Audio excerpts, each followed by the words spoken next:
Hello, today I'm going to be talking to you about how to use AE for beginners. Okay, so first I'm just exit out of here. It's not that important. This is where you're going to add in your video. Just double click. And then I'm going to now choose a video that I want. And I'm choosing this one. And then I'm going to drag it to here. And it will show up right here. But unfortunately with this video, I'm not sure why, but it will not go to the original composition of the video. Composition part, it's the one with the little brown square and it says composition. I'm going to delete that, and then I'm going to make my own composition by going right here. It says create new composition, and I'm going to keep these settings because they look good for what I'm looking for. And now I'm going to add my video in.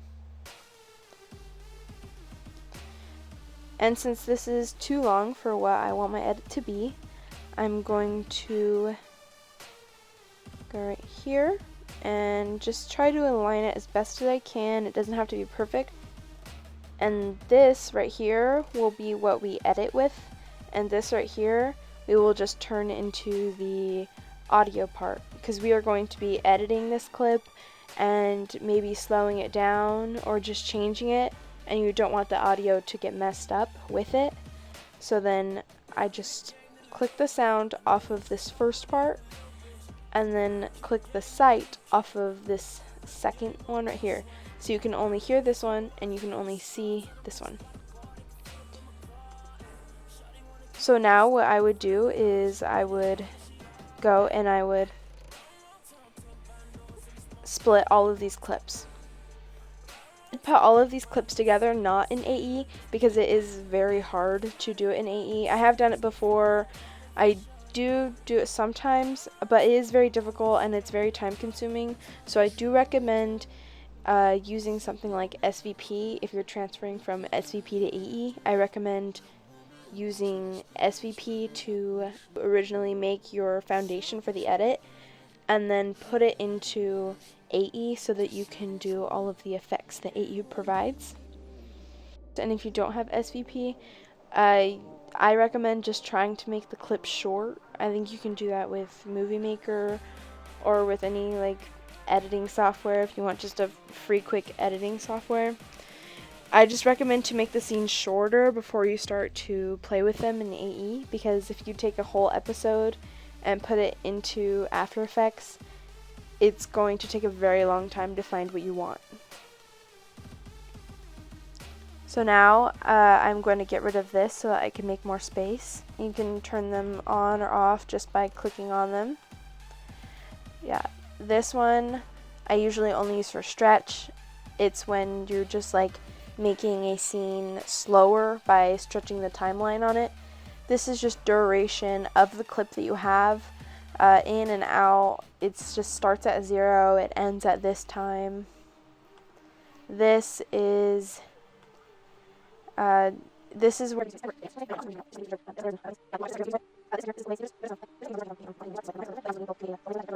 don't know how to really explain it. This shows motion blur, which is very good to be using when you're in an edit. It makes things run very smoothly.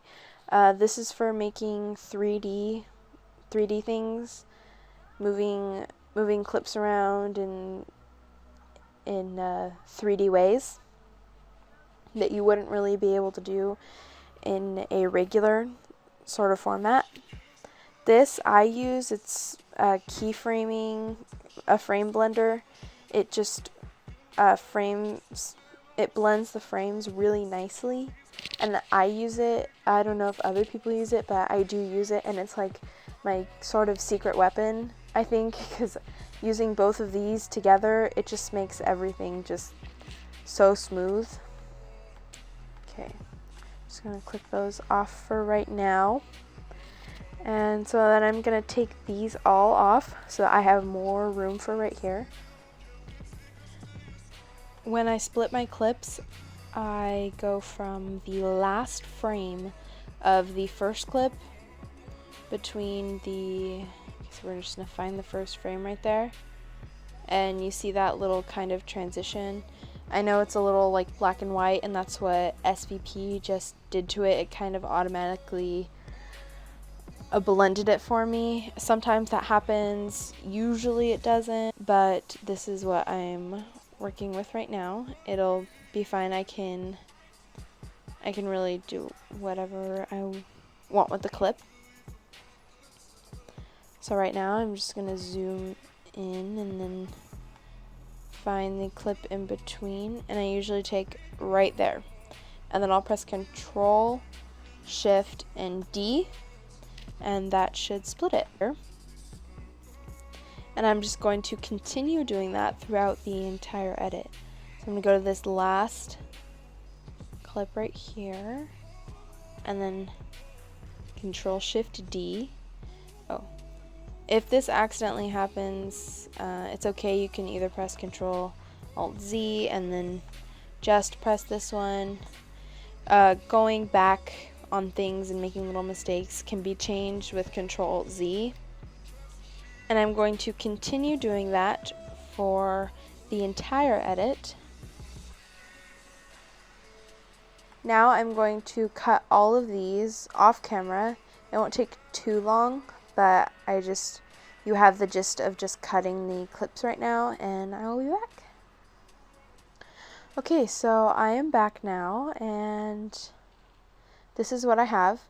I like to align them from bottom to top, so if I just move this up right here, you can see, just delete that, and just drag that out. Okay, so you can see that I have gone from bottom to top, kind of like steps. I like doing this because it makes it a lot easier to edit clips and move them around and just be really organized with them. And this is the way I usually have my edit when I first start, and then it gets more intricate the further I go with effects and things like that. But this is the basis right here. So now that I'm done with this, I'm going to go over this part right here. So this is the info. This usually, you see, it just changes the color. That's what I have figured out over the years. It just changes the color. I point to a color, it changes that color. It's really basic info, math stuff. Audio, I can change the video to however low or however high I want it to be. And then preview, this is where you're going to be playing your edit. So I wanted to play it, I would press play.